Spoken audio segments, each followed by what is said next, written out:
చాలా చాలా టేస్టీగా ఉండే కట్టు పొంగల్ని ఈజీగా ఇలా ప్రిపేర్ చేసుకుందాం. టేస్ట్ అయితే చాలా బాగుంటుంది. కట్టు పొంగల్ చేయడానికి ముందుగా ఒక కప్పు పెసరపప్పుని దోరగా వేయించుకోవాలి. కొంచెం కలర్ చేంజ్ అయ్యి సరిపోతుంది. వేయించుకున్న కప్పు పెసరపప్పు, హాఫ్ కప్పు బియ్యం వేసుకొని కుక్కర్లో వేసుకొని కడిగేసి కప్పున్నరకి 4.5 కప్పులు వాటర్ వేసుకొని 5 విజిల్స్ వచ్చిందాక ఉడికించుకుందాం. చూడండి 5 విజిల్స్ వచ్చేసాయి. స్టీమ్ తీసేసుకొని కుక్కర్ని ఓపెన్ చేసుకుందాం.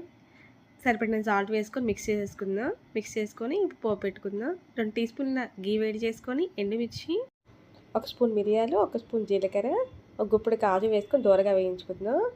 చాప్ చేసుకుని 4 పచ్చిమిర్చి, చిన్న అల్లం ముక్క కూడా వేసి వేయించుకొని కొంచెం పావు స్పూన్ పసుపు, కొంచెం కరివేపాకు వేసుకొని స్టవ్ ఆఫ్ చేసుకుందాం.